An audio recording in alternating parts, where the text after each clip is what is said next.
వర్ధంతికి. అటువంటి వ్యక్తికి ఈ రోజున సుమన్ గారు రావటం మన అదృష్టం. సుమన్ గారితో ఒక చరిత్ర. ఈయన తమిళ్లో మొట్టమొదటి హీరో అయ్యారు.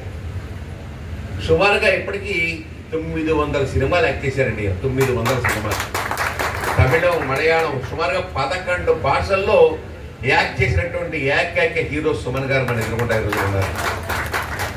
చరిత్రలో మిగిలిపోయే ఒక వ్యక్తిగా ఎంత మంచి వ్యక్తి అంటే, మేము ఎప్పుడు కూడా ఈ సినిమా ఫంక్షన్స్లోనో లేకపోతే audio functions, grand release functions హైదరాబాద్లో కలుస్తుంటాం. ఒకేసారి డయాస్ మీద కూర్చొని మాట్లాడుతుంటాం. ఆ సినిమా గురించి మాట్లాడుతాం. దాంట్లో కూడా వెళ్ళిపోవడం. తర్వాత ఇవాళ ఎలా అయిపోయిందంటే సినిమా ఇండస్ట్రీ వాల్ పోస్ట్ చేస్తారు కానీ షో కూడా పడతలేదు. ఇటువంటి చండాలమైన రోజు వచ్చేసింది వాళ్ళ ఇండస్ట్రీకి. ఏమైందో నాకు నిన్న 6 సినిమాలు రిలీజ్ అయితే షోలు పడలేదండి హాల్స్లో. ఫర్ ఇన్ఫర్మేషన్ టికెట్ లేదు. ఆ టికెట్ ఎవడు టికెట్ కొనేవాడు ఎవడు లేడు అక్కడ. అంత చండాలంగా ఉంది ఇండస్ట్రీ.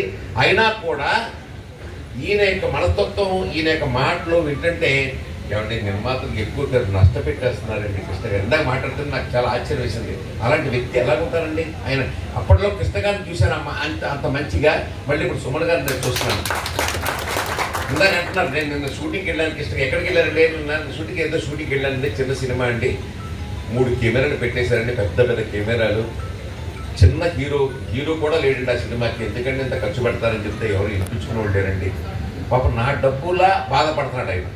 అంటే అప్పుడు నిర్మాత బాగుండాలనే ఒక మంచి వ్యక్తి ఉన్నాడు కాబట్టే, నిర్మాతల ఆశీస్సులు ఉన్నాయి కాబట్టే, భగవంతుని ఆశీస్సులు ఉన్నాయి కాబట్టే 65 ఏళ్ళు వచ్చినా కూడా ఇప్పటికీ యంగ్గానే ఉంటూ, ఇప్పటికీ కూడా సినిమాలు యాక్ట్ చేస్తూ, ఇప్పటికీ కూడా ప్రజల హృదయాలు ఉండిపోయాడంటే వ్యక్తిత్వం చాలా గొప్పది. ఎప్పుడైనా సరే అండి, వ్యక్తిత్వం లేకపోతే అతను చనిపోయిన జనం మర్చిపోతారు. మీరు ఎన్నన్నా చెప్పండి.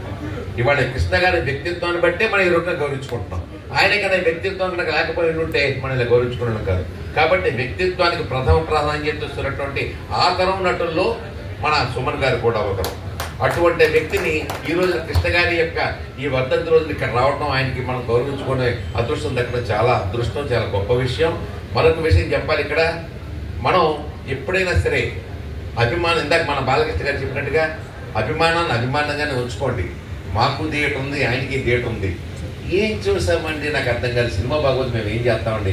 ఏది వచ్చినా అక్కడ మిషన్లో స్విచ్ చేస్తాం, సినిమా ఆడుతుంటుంది. అది బాగుందో లేదో మాకేం తెలుస్తుందండి?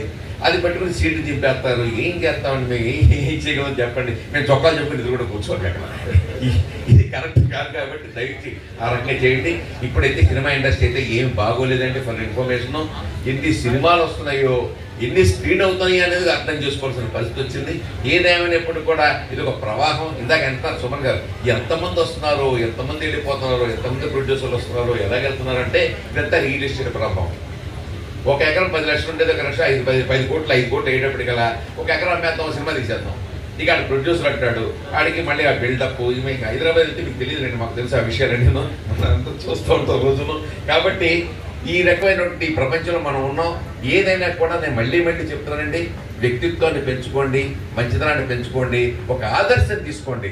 నాకు కృష్ణ గారి ఆదర్శం అని అనుకున్నాడంటే ఖచ్చితంగా అతను మంచివాడై ఉంటాడు. కృష్ణ గారి ఆదర్శం తీసుకుంటే అతను ఖచ్చితంగా మంచివాడై ఉంటాడు. ఆ రకమైన వ్యక్తిత్వం కలిగినటువంటి వ్యక్తిని మనం ఎప్పటికీ గౌరవించుకుంటూ, సుమన్ గారికి మరొకసారి మీ అందరి తరఫున కూడా మాకు వచ్చినందుకు అది మరొకసారి హృదయపూర్వకంగా నమస్కారం చెప్తూ, వెంకటేశ్వర స్వామి అంటే సుమన్ గారు మరి అలా ఎలాంటి సినిమాలు యాక్ట్ చేశారండి ఆయన? ఎన్ని సినిమాలు యాక్ట్ చేశారండి? ఎంత చక్కటి నటులండి. అప్పుడే ఇప్పుడు కూడా అందగాడు ఆయన, అందులో డౌట్ లేదు. ఎంత అందగాడిగా, ఎంత గ్లామరస్గా ఉండేది, ఎంత బాగుండేది. అటువంటి ఆర్టిస్టులు వీళ్ళు నిజంగా అండి. ఇప్పుడు ఆర్టిస్టులు అండి, వీళ్ళేమో హార్టిస్టులు.